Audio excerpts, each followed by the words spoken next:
Up first this evening, murders and shootings are on the decline. Yes, man, an historic first. Jamaica crime reduction program is the fastest in the world and the fastest in a generation. But how was Jamaica able to reduce crime in such fast time? You know what? Let's jet into this story.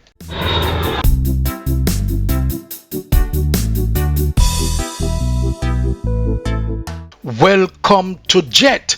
So first and foremost, before we get into why Jamaica leading the world in crime fighting speed even faster than El Salvador, give thanks to Yahweh and to Yahushua. Yes, man, Jamaica is known for producing some of the fastest athletes the world has ever seen. And it is no surprise that Usain Bolt, the fastest man in history, hails from this small country called Jamaica. Yeah, man, we're faster than them. We've seen how rapidly it is growing economically. But what if I told you that Jamaica's speed isn't just confined to the tracks? No, man, more than that. Today, we are going to dive into how Jamaica has become the world's fastest crime fighter, racing past El Salvador in the battle against crime. Stick around and find out how this speed revolution is making waves both on or off the tracks. So up until 1960s, Jamaica is one of the most peaceful countries anyone could actually live in. And even at independence in 1962, Jamaica ranked the lowest global murder rates at 3.9 per 100,000.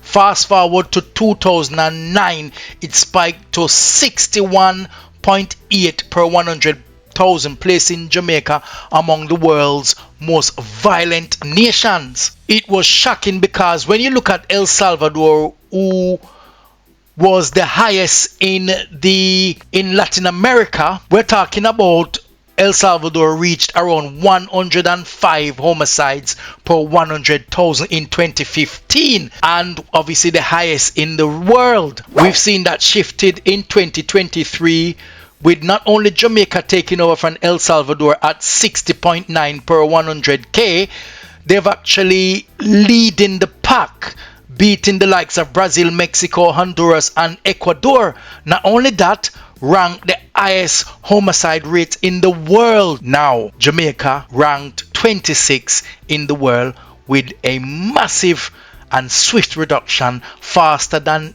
any other countries except El Salvador to a point. But I would argue later on why I think Jamaica is faster than everyone else in crime reduction in the world. Well, what about El Salvador? Yes, that's true. Under the President Bukele, El Salvador rates plummeted to just 1.9 in 100,000 in 2024, a 98% decrease, and may fall below 1 in 100,000 by the end of 2025.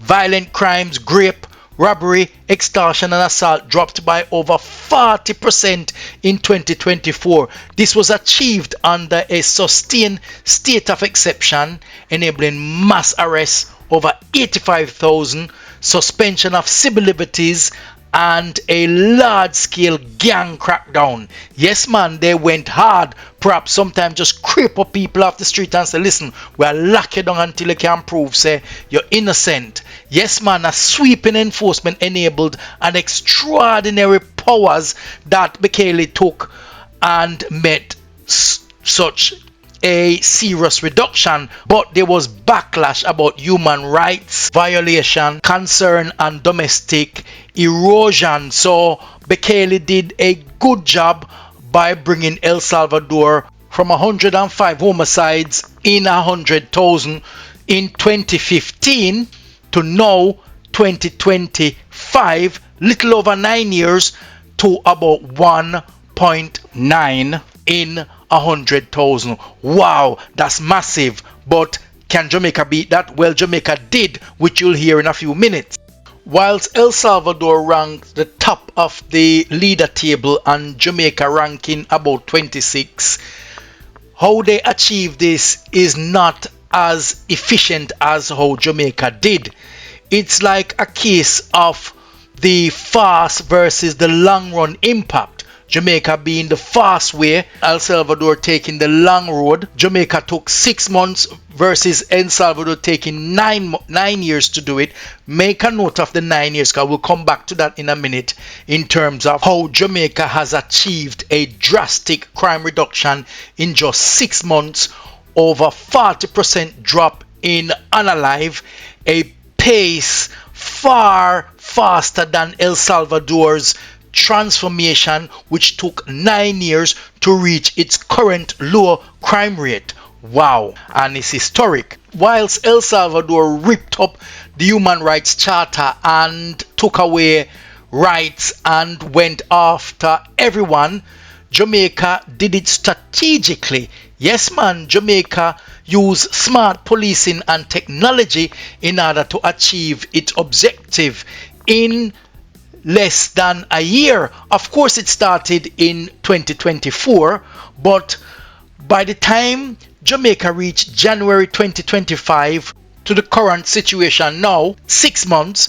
Jamaica has made a big leap of reduction in crime, which is definitely the envy of the world and the fastest over such short period of time. And everyone seems to be talking about Jamaica's approach in crime reduction, and definitely that is saying to us that Jamaica is going in the right direction. Yes, man, of course much more needs to be done, and it's a model some will believe that people should take into consideration. Of course, there are criticism for Jamaica because they believe that the high police shootings in Jamaica is cause for concern, and they're calling for more accountability and more transparency where that is concerned. You know, one of my friends and a famous vlogger often said is either Jamaica don't want to do it or they can't do it. In other words, Jamaica should have reduced crime a long time ago. It's interesting to hear your views on that issue as well. Nevertheless, Jamaica achieved a massive historic objective where crime reduction is concerned. And while I was enjoying the independence celebration, they gave us a synopsis of how they achieved this. Watch this. That banging and chopping the line will provide him with much needed money to pay for the latest shipment of guns.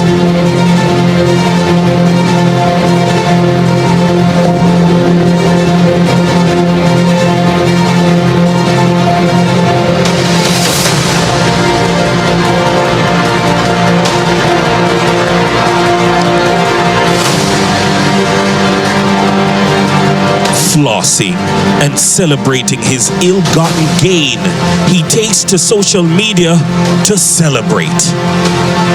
Meanwhile, in the command center, Assistant Superintendent Melvin White of the Department of Weapons and Tactical Training briefs the Joint Operations Team. While the gangs are celebrating, little did they know what is about to go down. You know what they say in Jamaica? When you think of peace and safety, a sudden destruction. Yes, man. The mission is clear. Locate, isolate, apprehend, but with precision and respect for life.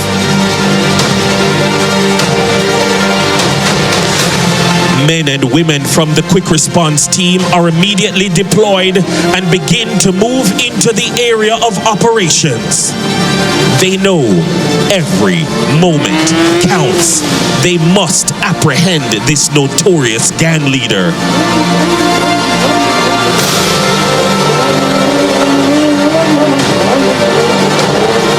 With no regard for the public, he flosses, celebrates, but his time is running out.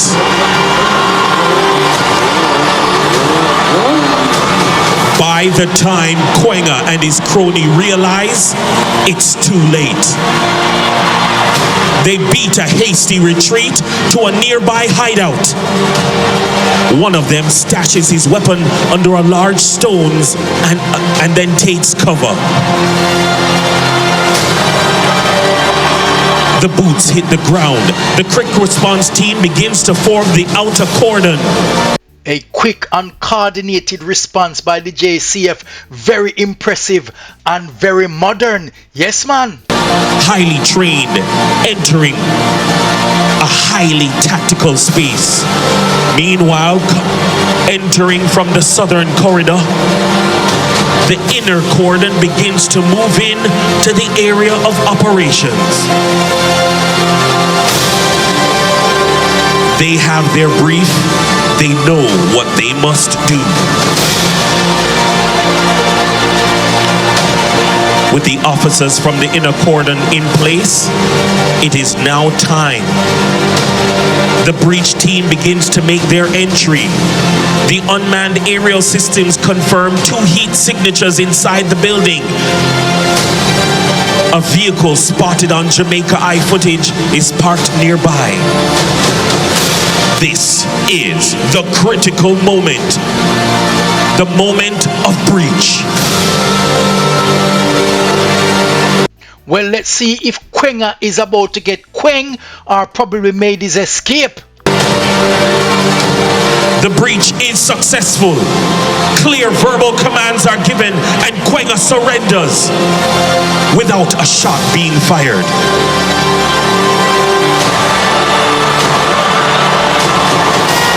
However, the intelligence has indicated that another crony is nearby.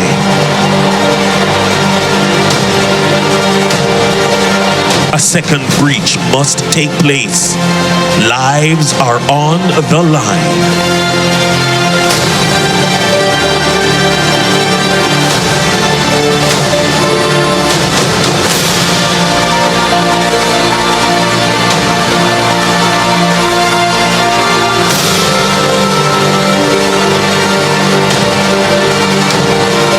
Word comes that the breach is successful for a second time, and the second criminal is apprehended without shots fired.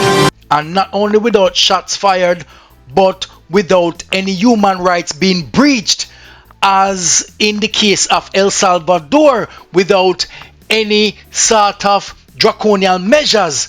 Very effective policing, if you ask me.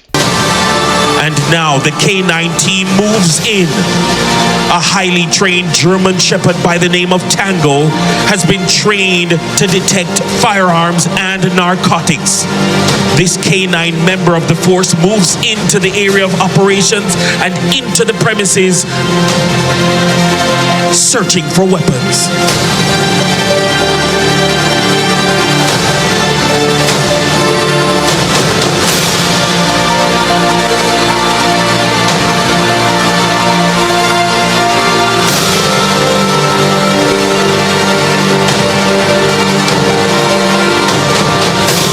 Intelligence they have received thus far has been spot on.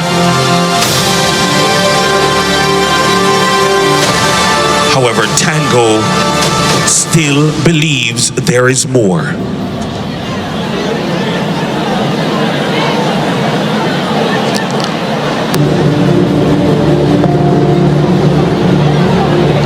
Will Tango find it? Tango has signaled that he has found the weapon. Ladies and gentlemen, put your hands together for Tango. He has identified the weapon. It is a Glock pistol.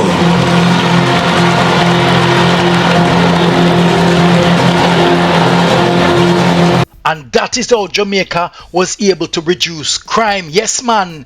With a combination of technology, efficiency, coordination, and obviously the general public, who plays a very vital role in making our beautiful country safe and without trampling on their human rights. But has El Salvador ever reduced crime quicker than 6 months in history? as Jamaica did? Well, to some extent, yes. In 2012, El Salvador reduced crime very, very significantly, a very big drop, but in a short space of time, from 411 homicides in January to 188 in March. That's over a 40% reduction in homicide in just a couple of months. Yes, man.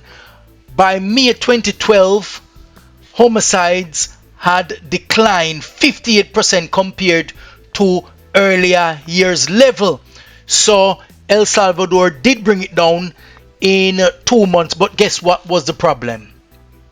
It didn't last because El Salvador tried to sign with the gang and organize a truce, and that truce intervention did not last very long. So it wasn't effective crime fighting like Jamaica, and Jamaica has never done a truce as far as Jet is concerned, and therefore Jamaica's crime fighting initiatives are far more efficient and far more effective than El Salvador's without any human rights violation and any truce. And no other country has ever done that so quickly and efficiently. Well done to Jamaica, and well done to the Jamaican administration led by Dr. Andrew Holness under the JLP administration. Never done before. Historic. So now it's time to hear your views on the matter. So write your comments below and let's have a discussion about this. For those of you forgotten to subscribe, please remember to touch the like button, smash the subscribe button, touch up the bell, and remember to share with your friends and family. So here we are going now. We are going to jet off,